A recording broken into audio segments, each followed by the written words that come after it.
En rouge, clic gauche de la souris. En bleu, clic droit de la souris.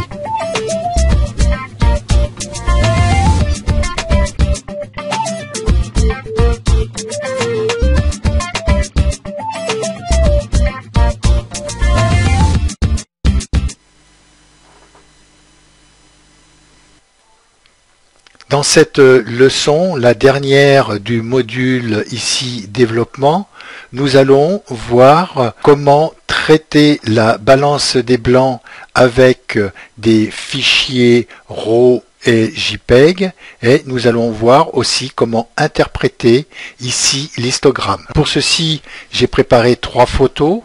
La première photo ici, quand je reste dessus, vous voyez qu'elle a une extension ici JPEG. La deuxième photo, quand je reste dessus, ça va être une extension qui est NEF. C'est une extension que fait Nikon dans ses appareils à photo. Et la troisième photo, ici, c'est une extension en DNG. Que veut dire toutes ces extensions par rapport à nos photos? Le JPEG, c'est une extension qui est courante et avec qui on a l'habitude de travailler. C'est une extension qui a des inconvénients. Vous allez être obligé de régler la balance des blancs dans votre appareil à photo afin d'obtenir des photos plus réalistes. La deuxième extension, ici, NEF, c'est un fichier RAW de Nikon qui traite ces fichiers et l'extension c'est .NEF. Et ici, la troisième extension, c'est un fichier DNG qui est aussi un fichier RAW, mais qui lui est créé par Adobe. Dans Lightroom, quand on fait ici édition et préférences, et qu'on fait gestion des fichiers, vous voyez tout de suite que importer les fichiers DNG, c'est Lightroom qui vous met directement ici l'extension DNG lorsque vous importez un fichier au format RAW. Cette extension DNG ici peut être en minuscule ou en majuscule.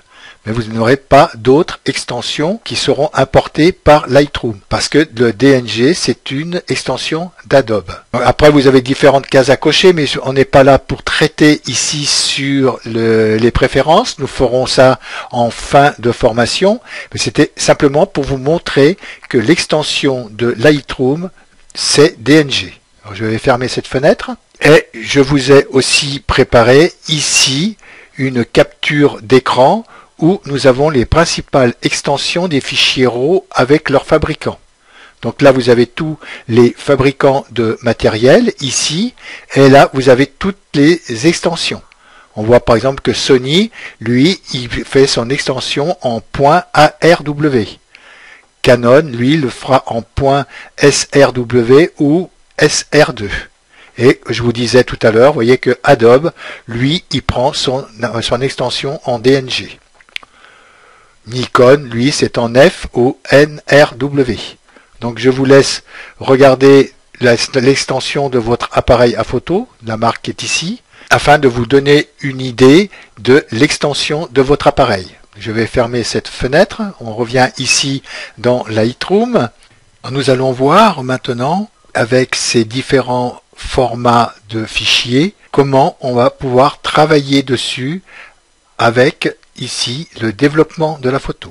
Alors je clique ici sur le développement et sur cette première photo que j'ai ici qui est en JPEG, nous avons ici la balance des blancs. Dans cette balance des blancs, il y a ici des réglages qui sont déjà donnés par le logiciel, et quand je clique ici pour ouvrir la fenêtre déroulante, je vois qu'il n'y a que 3 réglages. Si je vais sur la photo de DNG, celle-ci, lorsque je clique ici sur la balance des blancs, je vois que là j'ai beaucoup plus de réglages pour travailler sur cette balance des blancs. Alors ceci est dû à ce qu'un fichier JPEG comme ceci est beaucoup moins lourd parce que le JPEG lui a déjà travaillé la balance des blancs dans l'appareil à photo et que le pixel, le rouge, un rouge par exemple dans le pixel va rester rouge. Il n'y aura pas d'autres possibilités. On pourra peut-être le rendre plus lumineux, moins lumineux, mais on ne pourra pas transformer ce rouge. Par contre, ici, le rouge, comme ici, là, on va pouvoir le travailler parce qu'il a les trois couleurs principales, RGB, le rouge, le vert et le bleu, dans ce même pixel. Et avec ces trois couleurs, nous allons pouvoir mieux travailler dessus. Alors c'est pour ça que il y a, dans ces balances de blanc, plus de réglages de base qui est fourni par Lightroom. Nous avons aussi ici la photo nef, le RAW, et là aussi nous avons la balance de blanc. Voilà, j'étais resté sur Flash la dernière fois, mais on peut revenir ici sur tel quel. Vous voyez que ici il y a aussi autant de réglages que sur la photo qui était en DNG. Pour travailler sur cette balance des blancs, donc dans le fichier JPEG, eh ben, on va pas pouvoir changer grand chose. On va pouvoir mettre peut-être ici mettre en auto, donc là on voit qu'on éclaircit quand même notre photo, et ensuite ici on va pouvoir aller simplement sur personnaliser. Après on pourra éventuellement travailler ici sur la température et sur la teinte pour essayer de rattraper cette balance des blancs, mais ça va rester tout de même des réglages qui ne vont pas être aussi importants qu'avec des fichiers RAW. On va travailler sur cette photo avec cette balance des blancs. Donc là, on a tel quel, c'est-à-dire que c'est tel qu'on l'a tiré avec l'appareil à photo. Généralement, quand on fait nos photos en RAW, on met la balance de blanc automatique dans l'appareil parce qu'on sait qu'en post-traitement, nous allons pouvoir travailler cette balance de blanc. Ici, avec ces pré-réglages prédéfinie par Lightroom, on pourrait la mettre ici en auto. On voit que ça commence un tout petit peu plus à foncer et la lumière naturelle. On a un tas de réglages, vous voyez, qu'on peut se servir pour arranger notre photo. Si vous avez pris des photos avec des lumières genre néon ou fluorescentes ou flash, vous allez avoir des balances de blanc ici, flash, qui vont vous arranger votre balance des blancs par rapport au flash. Maintenant, vous n'êtes pas aussi obligé de vous maintenir à ces balances de blanc qui sont pré-réglées. Vous pouvez faire votre balance de blanc vous-même, c'est-à-dire créer ma balance de blanc que je voudrais. Je peux mettre ici plus de bleu, mais aussi travailler aussi sur la teinte. Vous voyez que c'est quand même beaucoup plus pratique de travailler avec la balance de blanc sur une photo RAW qu'une photo JPEG. Je vais retravailler par exemple sur cette photo ici qui est en RAW, nef de Nikon, et ici je pourrais prendre par exemple, comme c'est une photo qui est prise en pleine lumière, une balance de blanc qui soit réglée en lumière naturelle. Là c'était en plein jour, donc c'est la lumière naturelle. Vous voyez que le bleu de ma photo, comme il est mieux ressorti. Ensuite, avec un fichier RAW, on pourra mieux travailler aussi sur la tonalité, sur le blanc, l'exposition. La température et la teinte font partie de cette balance des blancs et tous les autres réglages font partie du réglage de la photo par elle-même. Alors on pourrait travailler aussi sur l'exposition, travailler sur les hautes lumières. Alors on travaillera beaucoup plus facilement, bien sûr, sur une photo RAW que sur une photo JPEG. On peut mieux travailler aussi sur les courbes et tonalités. On pourra redonner encore de la haute lumière dans la courbe et la tonalité, vous voyez. On pourra donner aussi dans les tons clairs, ou sinon donner un tout petit peu plus d'ombre aussi. On fait plus ressortir ici la lumière derrière avec un peu d'ombre. On peut travailler là-dessus et on peut travailler aussi beaucoup plus facilement sur le TSL. Alors sur le TSL, on va pouvoir travailler ici sur la teinte. Donc la teinte, on va travailler là uniquement teinte par teinte et beaucoup plus précisément que sur un JPEG. Parce que le rouge de la tige qui est ici, là, vous voyez là comme il est devenu jaune et là comme il ressort beaucoup plus rouge. Je vais le remettre comme il était. Le orange, là je n'en ai pas beaucoup, peut-être avec le rouge ça va jouer aussi sur le orange, oui, vous voyez, donc entre le rouge et le orange, j'arrive à faire ici ressortir beaucoup plus ma tige en dessous rouge. Après les verts, bien sûr, ça veut travailler sur les feuilles, hein, comme on a travaillé tout à l'heure sur la leçon du TSL, mais alors là, je vais pouvoir plus arranger ma photo grâce à ce format RAW.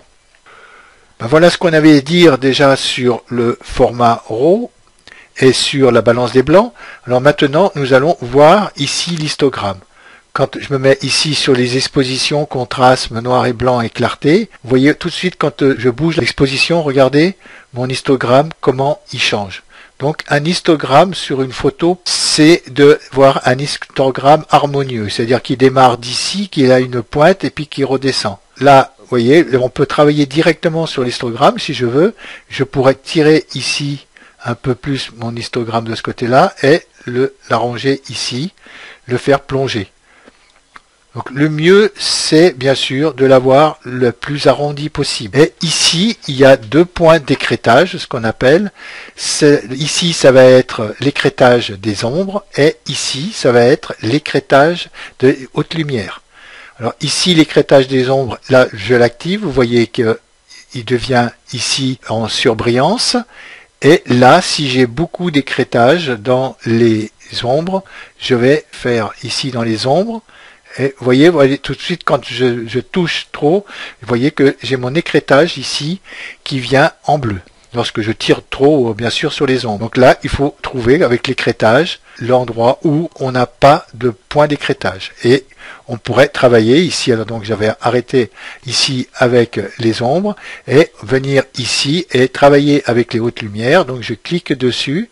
Et par contre, sur les hautes lumières, quand je vais en mettre beaucoup, là ça ne sécrète pas, donc il faudra que je mette peut-être du blanc pour voilà. Donc sitôt que je mets plus de blanc, vous voyez que là on voit mon écrêtage qui apparaît, ne serait-ce que sur les planches et ici. Donc ça donne une idée pour harmoniser votre histogramme qui est en haut. Là je décoche l'écrêtage, les deux points d'écrêtage sont décochés et je peux soit en travaillant ici sur les curseurs, sur les blancs et un histogramme qui soit dans les plus logiques possibles, qu'il n'y ait pas trop d'espace ici. Alors là, quand on le tire, vous voyez, venir ici. Là, ce serait dans les ombres, on travaillerait. Et ici, ce serait dans les hautes lumières. On va réduire un peu les hautes lumières, voilà. Et peut-être remonter un petit peu les ombres pour rendre cet histogramme harmonieux. Ici, là, je vais pouvoir redonner aussi un tout petit peu pour faire ressortir cette photo. Et je pourrais aller aussi au TSL, ici, pour rattraper un petit peu dans les bleus. Voilà, rattraper un peu le ciel bleu, là, derrière, là. Et peut-être en remontant dessus avec les ombres, et puis les noirs, les mettre un peu moins de noir, de façon à mieux faire ressortir ici ma libellule. Nous avons vu comment travailler avec la balance des blancs dans différents formats de photos et nous avons vu aussi comment harmoniser une photo avec l'histogramme. Ceci va finir toute cette série de leçons sur le développement et nous allons dans les prochaines leçons voir comment on peut aller plus loin dans Lightroom.